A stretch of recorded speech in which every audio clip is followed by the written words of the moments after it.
Hi, good morning the GENCO aspirants.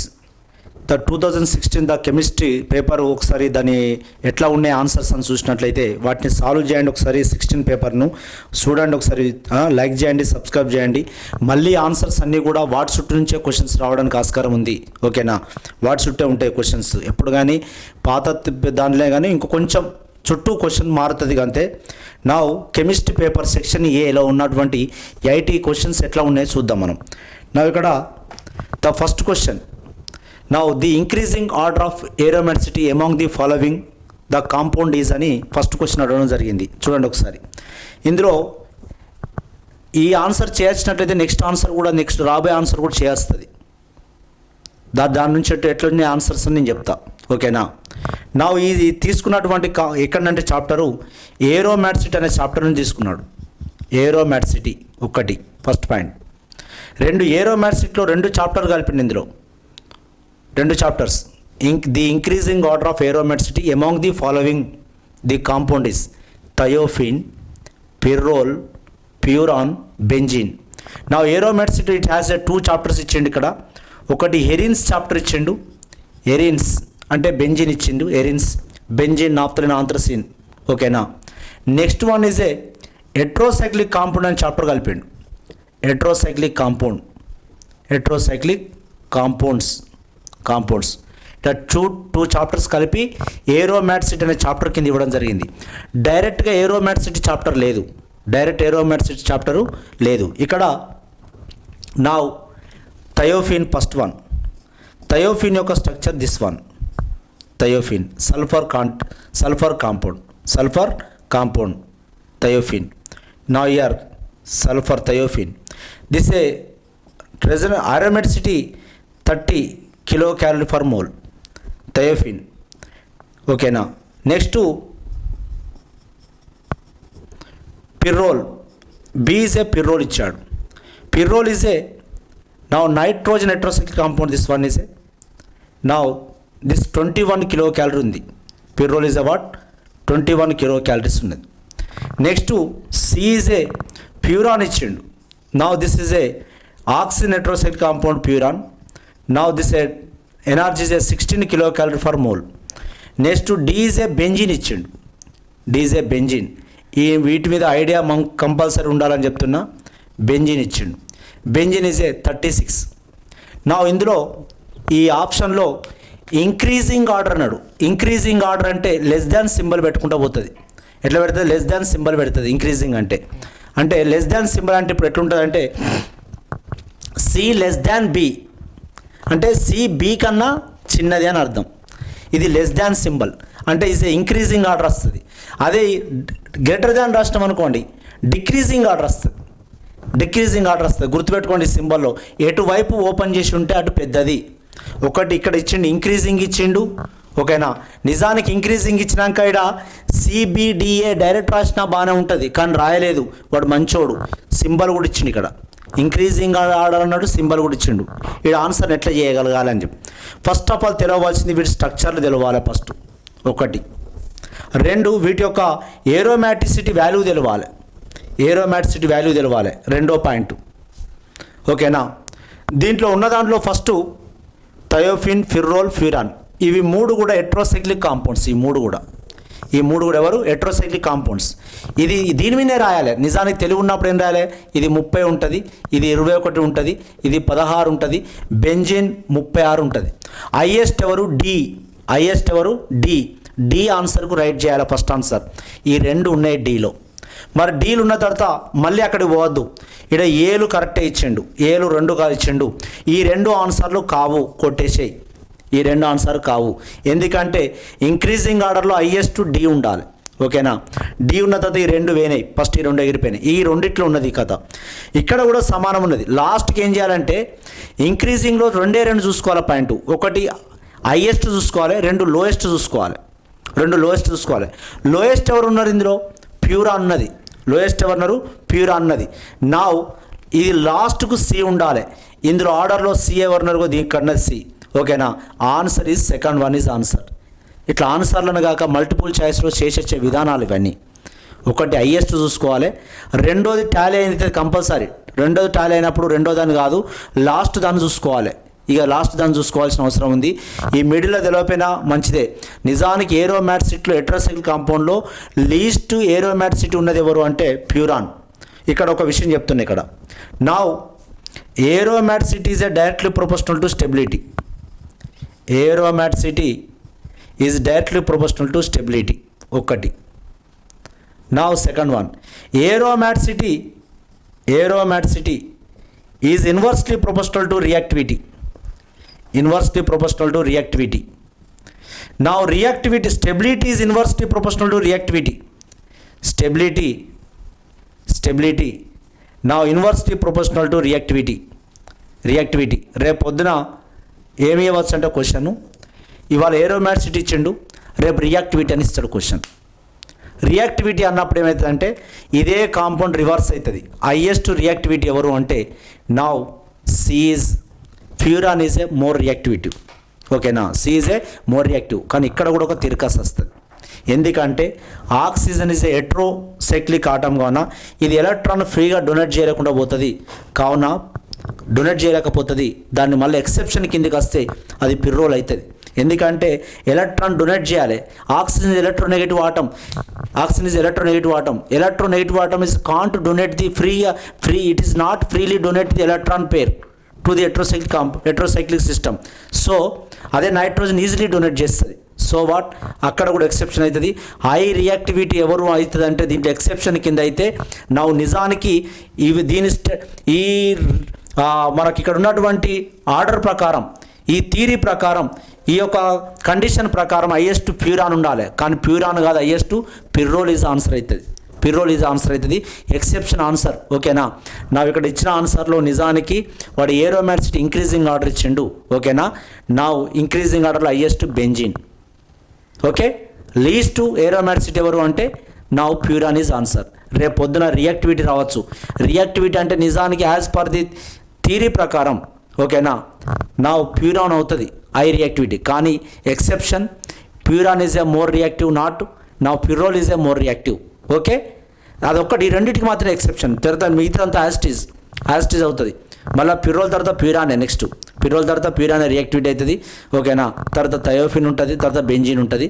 ఓకేనా, this is okay. Next question ఇంతకుముందు ఏరోమాటిసిటీ నుంచి 2 questions రావడం జరిగింది. నా ఇంకొక క్వశ్చన్ లోపల ఉంది. నా 2 క్వశ్చన్స్ అంటే నెక్స్ట్ కూడా మళ్ళీ 2 క్వశ్చన్స్ పాసిబిలిటీ ఉంది ఏరోమాటిసిటీ నుంచి. ఇప్పుడు నెక్స్ట్ క్వశ్చన్, నా సెకండ్ క్వశ్చన్. నా the total hardness of A sample water containing following impurities is here magnesium bicarbonate 72 milligram per liter, calcium bicarbonate 162, calcium sulfate 136, magnesium chloride 95, calcium chloride 111, NaCl 100 mg.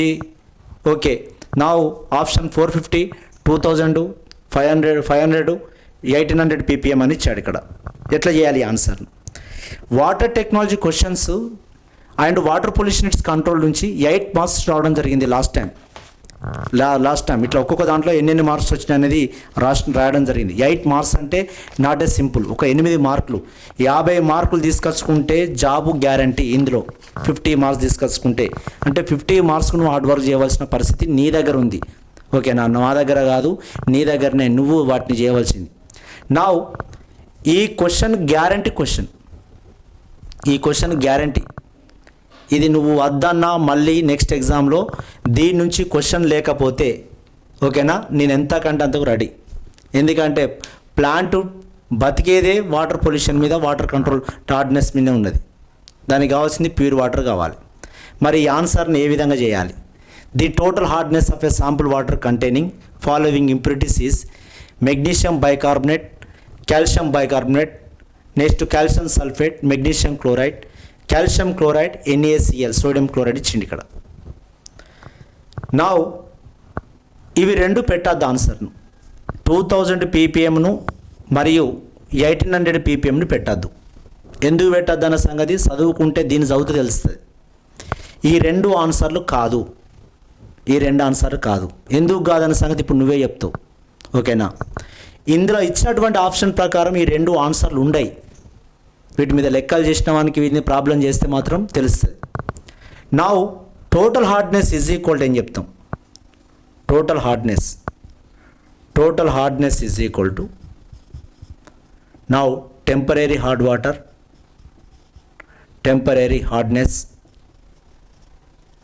Hardness and permanent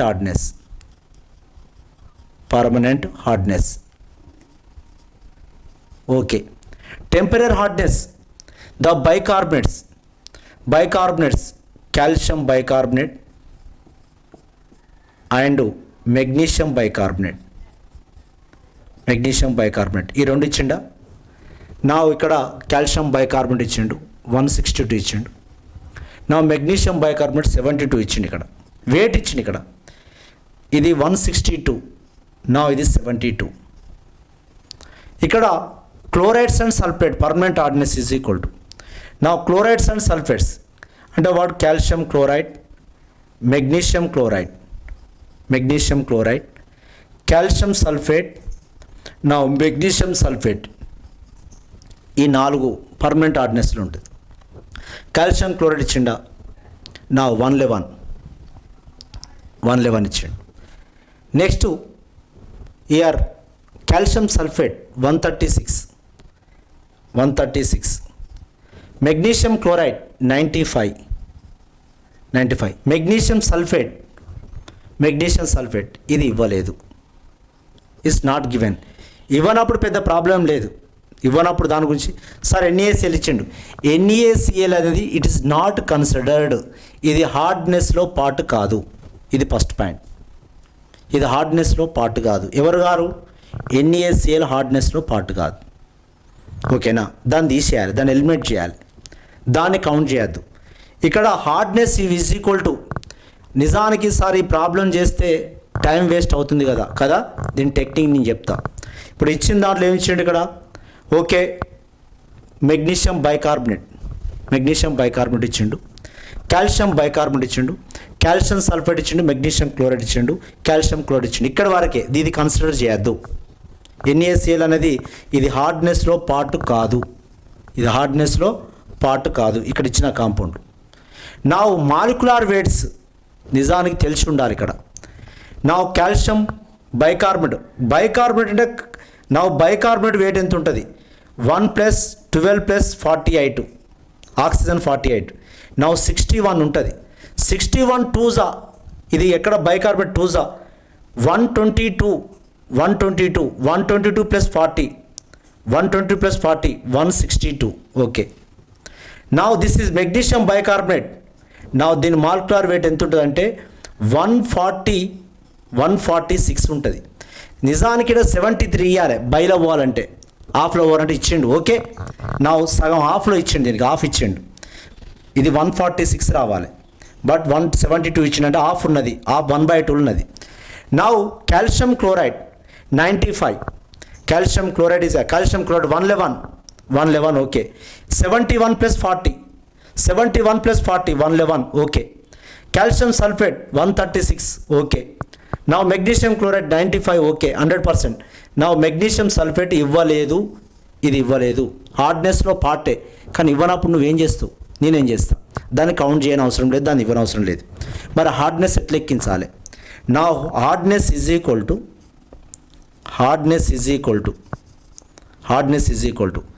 the weight of sample X into equivalent weight of calcium carbonate. 100 తోటి multiplication చేయాలి by molecular weight of sample తీసుకోవాలి. ఇది గుర్తుపెట్టుకోండి. ఇది wait, ఇది molecular weight. నా ఇక్కడ for example ఇది 100 పక్కా ఉండేదే. ఇంటూ 100 అనేది మల్టిప్లికేషన్ చేస్తుంది equivalent weight of calcium carbonate. నా ఇక్కడ ఒకటే. నా ఇయర్ 72 ఉన్నారు. 72/144 అనుకున్నాం. ఇంటూ 100/2 పోతే ఎంత వస్తుంది? ఇది 50 వస్తుంది. మాలిక్యులర్ వెయిట్లో సగం ఉంది కావున ఇది 50 అని కౌంట్ చేయాలి. నా ఇక్కడ calcium bicarbonate 162. 162/162 weight of sample by molecular weight into 100. నా తీసేయి, ఇది 100. నా కాల్షియం సల్ఫేట్, ఇది కూడా మాలిక్యులర్ వెయిట్గా ఉన్న 100. ఇది కూడా మాలిక్యులర్ వెయిట్గా ఉన్న 100. ఇది కూడా మాలిక్యులర్ వెయిట్గా ఉన్న 100. కొట్టుకుపోతుంది, బై కొట్టుడు పోయినప్పుడు ఓన్లీ 100 మిగులుతుంది. నా 100, 200, 300, 400, నెక్స్ట్ 50. 450 is answer. ఎంత? 450.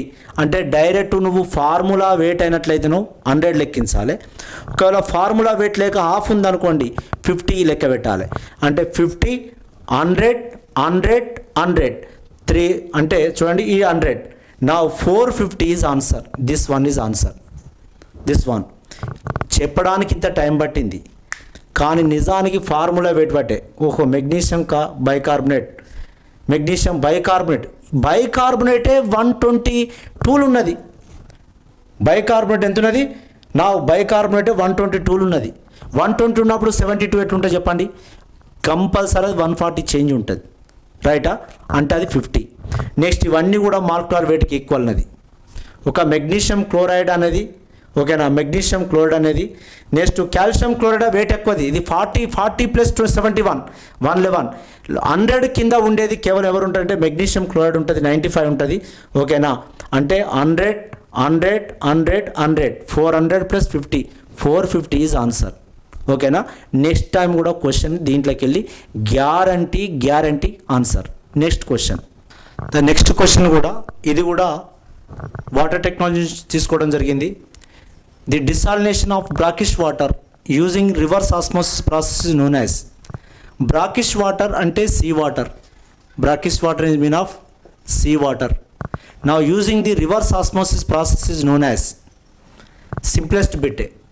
నా ఇక్కడ నిజానికి చదివినట్లయితే మైక్రో ఫిల్ట్రేషన్ అనే వర్డు వాటర్లో మనకు కనబడదు, తీసేయి. నెక్స్ట్ నానో ఫిల్ట్రేషన్ కూడా, ఈ వర్డ్ కూడా మనకు కనబడదు, తీసేయి.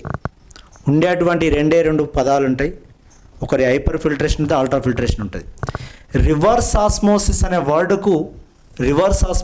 వర్డ్కు ఇంకొక పేరు ఏంటంటే hyper filtration is answer.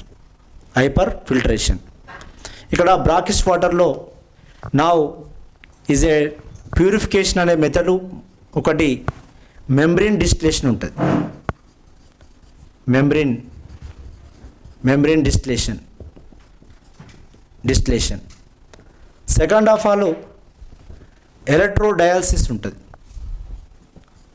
ఎలక్ట్రోడయాలసిస్. Third one is a reverse osmosis అని ఉంటుంది. రివర్స్ ఆస్మోసిస్ అనేది water enter into sea water. The low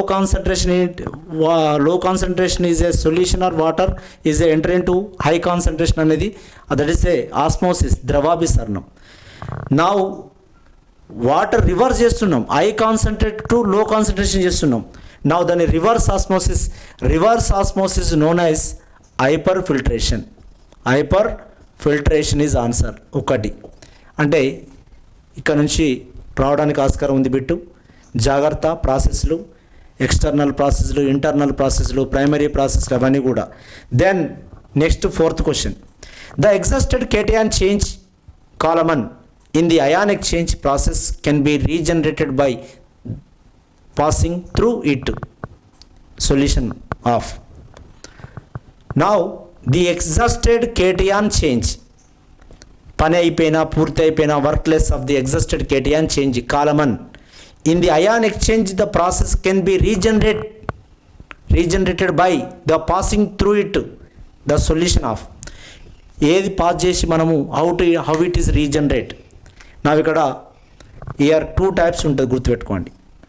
ion exchange is a 2 types. now cation exchange ఎక్కడ జరుగుతుంది అంటే ఇన్ యాసిడ్ రెజిన్లో జరుగుతుంది. Acid resin. Cation exchange in acid resin. Now anion exchange in base resin లో జరుగుతుంది. ఎప్పుడైనా గుర్తుపెట్టుకోండి, base resin. Acid resin is a regenerated by యాసిడే. నా కేటయాన్ అంటేనే యాసిడ్స్. ఓకేనా. నా acid is a cation is exchange in the acid. Cation exchange in the acid. So now acid resin, cation exchange in the acid resin. Now acid resin is regenerated with acids. అంటే ఇక్కడ ఆన్సర్లలో గుర్తుపెట్టుకోండి, ఇది బేసే, ఇది కాదు. Next ఇది బేసే, ఈ compound కాదు. మిగిలిన రెండు యాసిడ్లు or sulphuric acid or hydrochloric acid is answer. Sulphuric acid or hydrochloric acid is answer. నా base resin is a regenerated with, నిజానికి sodium hydroxide, caustic soda or potassium hydroxide వాడాలి. కానీ కాస్టిక్ ఎంబ్రైట్మెంట్ వస్తుంది కావున ఈ కాస్టిక్ ఎంబ్రైట్మెంట్ రాకుండా ఉండాలంటే లిక్కర్ అమోనియా వాడాలి. లిక్కర్ అమోనియా ఇటువంటి బిట్స్ ఒక 1000 వరకు మనం ప్రిపేర్ చేసి పెట్టుకుంటే కొంచెం సక్సెస్ కావడానికి రూట్లో దాదాపు 90% ఉంటాం అని చెప్తున్నా. ఓకేనా. Now first one is a desalination brackish water using the reverse osmosis process known as hyperfiltration. Now the exhausted cation change column in the ion exchange process can be regenerated by the passing through it solution of dilute hydrochloric acid or sulfuric acid. Okay. Now here next to water technology question. 8 క్వశ్చన్లు వచ్చాయని చెప్పిన. ఓకేనా. Please like చేయండి, subscribe చేయండి, share చేయండి. ఈ ఆన్సర్ని కాక దొరకబట్టి పెట్టినట్లయితే మీరు సక్సెస్సే మీరు దీంట్లో. ఎందుకంటే దీంట్లో తప్పు జరగడానికి చాలా ఆస్కారం ఉన్నటువంటి బిట్ ఇది. ఈ బిట్లో చాలా ఉంది దీని కథ. ఓకేనా. పేపర్ తయారు చేసినవాడు బాగా తెలియగలవాడు. ఈ పేపర్ తయారు చేసినవాడు, ఓకేనా, జెంకో పేపర్ తయారు చేసినవాడు చాలా తెలియగలవాడు. ఎట్లా అంటే వాడు ఇక మామూలు కాదు.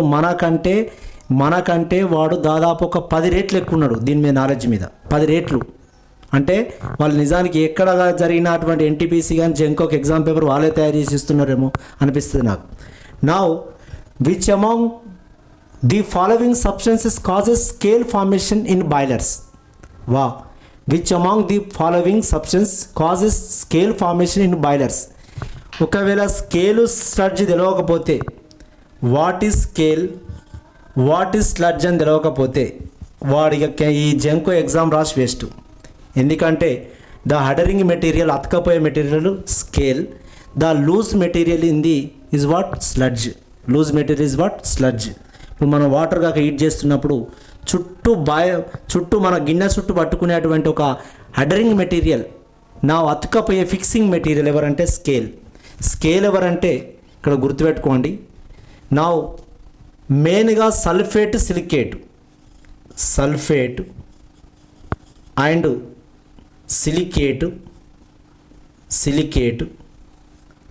సిలికేటు అండ్ ఇంకా అదర్ కాంపౌండ్స్ ఉన్నాయి. అంటే కాల్షియం మెగ్నీషియం సంబంధించినట్టే కావున మెయిన్గా నా కాల్షియం సల్ఫేట్, మెగ్నీషియం సల్ఫేట్, నా calcium silicate, magnesium silicate. Now calcium carbonate, now magnesium hydroxide. ఇవెవరు? This is scale compounds. Now sludge compounds, mostly sludge compounds are 90% magnesium compounds. Now magnesium sulfate, next magnesium sulphate, magnesium carbonate, next magnesium chloride and calcium chloride. ఇక్కడ మొత్తం 3 కాంపౌండ్లు ఎవరి? Magnesium కాంపౌండ్సే. Only ఒక compound ఎవరినది? Calcium chloride. ఇది scale, అది sludge. ఓకేనా. ఈజ్ హెడరింగ్ మెటీరియల్, అది లూజ్ మెటీరియల్, గిన్నెలో కింద ఏర్పడే పౌడర్. ఇక్కడ ఏమన్నాడు? ద కాజెస్ స్కేల్ అన్నాడు. కాల్షియం క్లోరైడ్ ఇది కాదు ఆన్సర్. ఎందుకు కాదు అంటే ఇది ఇక్కడ ఉంది. మెగ్నీషియం సల్ఫేట్ ఇది కూడా కాదు. ఎందుకు కాదు అంటే ఇందులో ఉంది ఆన్సరు, అది ఇందులో కూడా ఉంది. చూసినావా నేను ఎంత తప్పుదారి పెట్టిస్తున్నాడో చూసినావా? అక్కడ ఉంది ఇక్కడ ఉంది, ఇది స్కేల్లో ఉంది స్లడ్జ్లో ఉంది, కావున అది కాదు ఆన్సర్. మెగ్నీషియం క్లోరైడ్ పక్కా దీంట్లోనే ఉన్నది, అది స్లడ్జ్లో ఉన్నది, స్లడ్జ్లో ఉన్నది, పక్కా స్లడ్జ్లో ఉన్నది. ఒకటి మిగిలిపోయింది ఇక్కడ, ఒకటి మిగిలిపోయింది. ఓకేనా? మిగిలింది ఎవరు అంటే ఓన్లీ కాల్షియం కార్బోనేట్ ఒకటి మిగిలిపోయింది, కాల్షియం కార్బోనేట్. దీని నుంచి పక్కా 1 మార్క్ ఆర్ 2 మార్క్స్ మళ్ళీ వస్తుంది, పక్కా 1. ఇట్లాంటి వీటిని ఏం చేయాలంటే ఒక నోట్స్ ఫ్రేమ్ చేయాలి. ఓకేనా? నోట్స్ ఫ్రేమ్ చేయాలి. రైట్? Thank you. లైక్ చేయండి, సబ్స్క్రైబ్ చేయండి, షేర్ చేయండి. Okay, thank you. నెక్స్ట్